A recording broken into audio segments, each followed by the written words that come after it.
Assalamu alaikum, I'm Aisha and you're watching Samaa News. Here are today's headlines. Interior Minister Saeed Mohsin Raza Naqvi conveyed a goodwill message from President Asif Ali Zardari and Prime Minister Shehbaz Sharif to Iranian President Masoud Pezeshkian during a meeting in Tehran. According to Iran's ISNA news agency, the meeting focused on regional developments, matters of mutual interest, and ongoing diplomatic efforts linked to the Islamabad Memorandum of Understanding between Iran and the United States.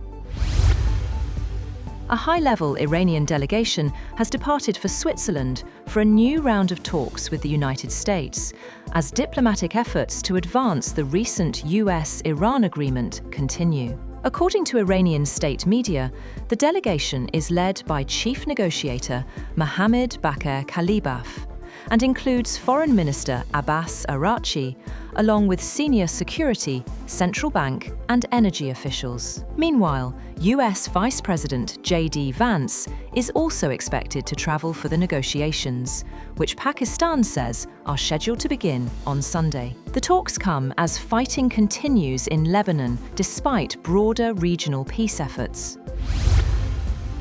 The United States says the Strait of Hormuz remains open, despite Iranian claims that the strategic waterway has been closed. A spokesperson for US Central Command said commercial traffic continues to move through the strait, and that American forces are closely monitoring the situation to ensure freedom of navigation. The statement comes amid heightened tensions in the Gulf, where the Strait of Hormuz remains a critical route for global oil and gas shipments.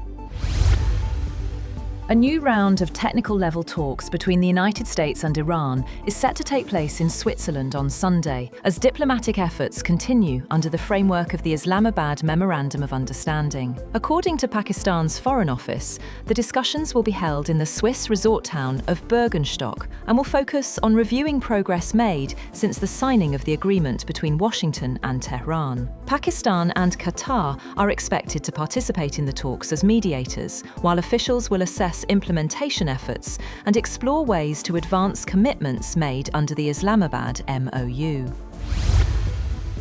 US Vice President J.D. Vance says he expects to travel to Switzerland soon for talks with Iran, as efforts continue to advance the interim agreement aimed at ending months of conflict between Washington and Tehran. The development comes as Iran's Islamic Revolutionary Guard Corps, or IRGC, declared the Strait of Hormuz closed once again, accusing the United States and Israel of violating ceasefire commitments. The IRGC warned vessels against approaching the strategic waterway, citing ongoing tensions in Lebanon and concerns over regional security, raising fresh uncertainty over one of the world's most important energy transit routes.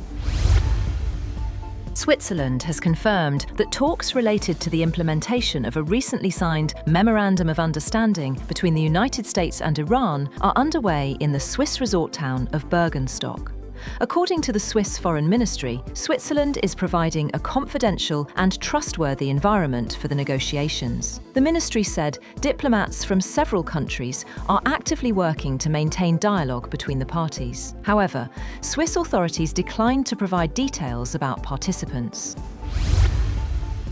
The first round of negotiations between the United States and Iran is expected to begin in Switzerland following the signing of a historic Memorandum of Understanding. According to White House officials, US Special Envoy for the Middle East, Steve Witkoff, has departed for Switzerland. The talks are expected to focus on Iran's nuclear program. Jared Kushner is already in the Swiss resort of Bergenstock, where preparations for the talks have been underway. US Vice President J.D. Vance is also expected to travel to Switzerland. According to media reports and diplomatic sources, Iranian Foreign Minister Abbas Araghchi is also expected to leave for Switzerland. Meanwhile, US President Donald Trump has once again warned Iran that it has just 60 days to reach a final agreement with Washington, saying failure to do so could trigger actions that Tehran will not like. Speaking at the unveiling ceremony of a new Air Force One aircraft, Trump expressed confidence that diplomacy would prevail, but made clear that the United States was prepared to act if negotiations stalled. Separately, Trump praised Pakistan's leadership and acknowledged its role in helping facilitate negotiations related to the US-Iran agreement.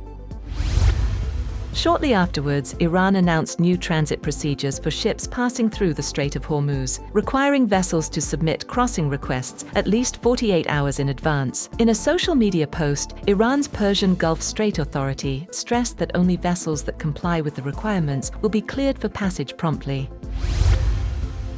Iran says it will maintain the current status of its nuclear program until a final agreement is reached with the United States. Foreign Ministry spokesperson Esmail Baghaei also denied reports of new invitations for international inspections, saying future access to some nuclear sites will depend on ongoing negotiations. A public dispute between Italian Prime Minister Giorgia Meloni and US President Donald Trump has exposed a sharp deterioration in relations between two leaders once seen as close political allies. The clash erupted after Trump claimed Meloni had begged him for a photograph at the recent G7 summit, prompting an unusually strong response from the Italian leader. In a video statement posted on social media, the Italian Prime Minister said she was astonished by the comments and described them as completely false. She said Donald Trump's statements were completely made up.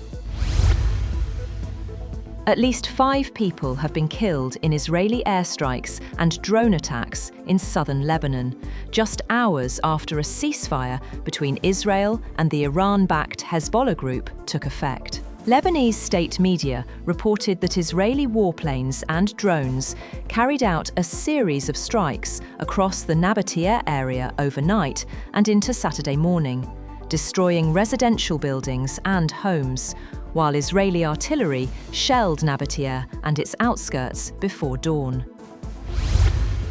That's all for now. For more updates, visit www.samaa.tv.